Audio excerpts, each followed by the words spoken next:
This is my Medina Arabic book 2.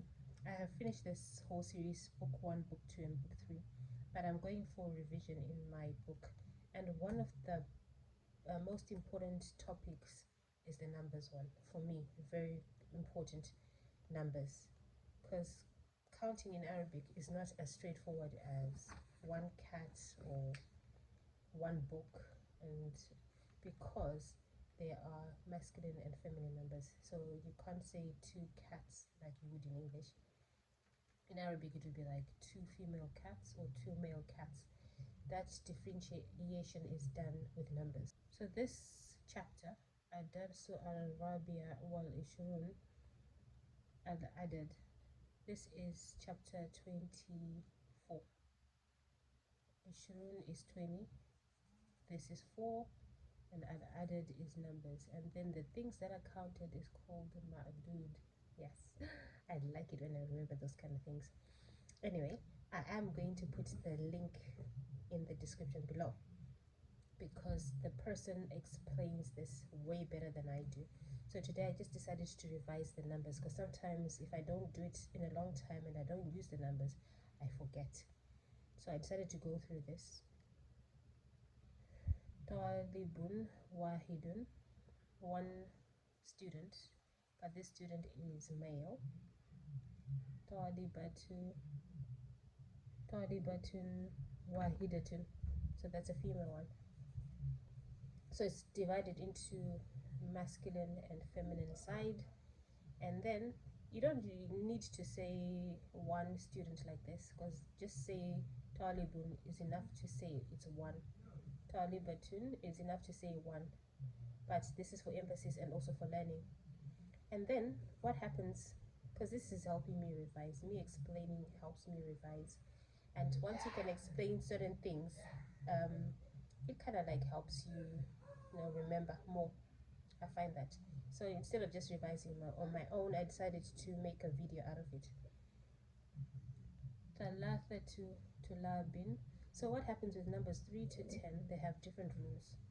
So like here, the number has to be feminine if it's counting something masculine, and it has to be masculine if counting something feminine.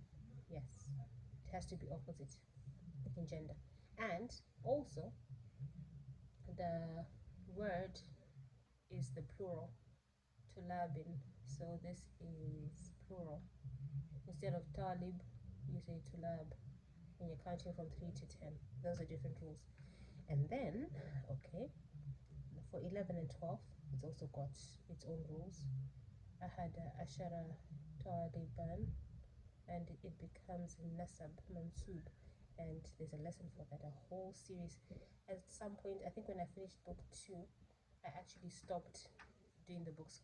No, actually when I finished book 3, I found a course, a grammar course, which helped me understand the marfu and the, what do you call this, mansub.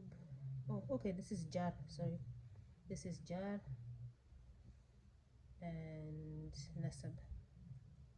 Yes, so there was a course that helped me understand that, and I have put links before in the previous videos, but I could also add that so you can learn about rafa, nasab and jar. That was absolutely amazing. That helped me learn better. So this is jar because they are below. Okay, this is the nasab. So this video I'm going to put in the description below explains why this number. So I'm going to put 2 links if I remember, but the most important one is this one, about this lesson where you learn about numbers.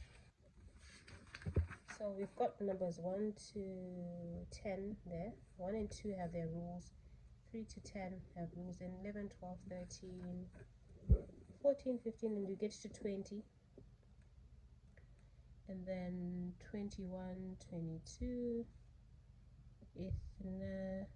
ithnani wa ishruna taliban, ithnatani is for feminine, wa ishruna talibatan. Ishruna is the same for masculine and feminine, so that doesn't change. So for masculine and feminine it's the same. And the numbers carry on. Then we get to, like, this is 40, arbauna, 30, thalathuna, arbauna, and then arbauna doesn't change either for feminine. Khamsuna, that's 50, 60, 70, 80, 90. When you get to 100, which is mia, miatun, talibun, miatun, talibin, and 101, 100 thing, and then it carries on. Okay, this is 300, 900, 1,000, 5,000. The numbers carry on, and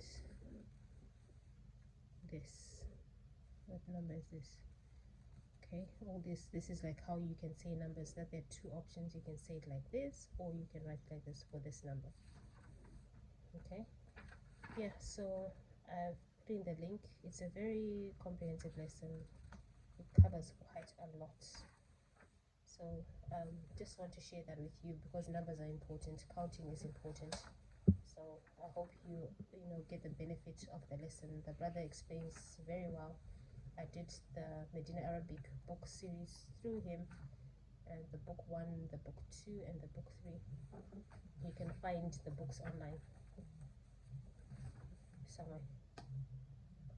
Okay, so sometimes when I just go through the books again. It just helps with revision and remembering things better, especially when you don't use the language every single day. Sometimes I forget, and I need to, and then explanation notes at the back as well in English for each corresponding lesson. So for example, lesson 24, which I just showed you, it's got lesson 24 there. It's explained here, but the video series helps a lot. You can't just do this on your own without the video series. You can, but it's better with the video series. Thanks for watching, and see you again soon.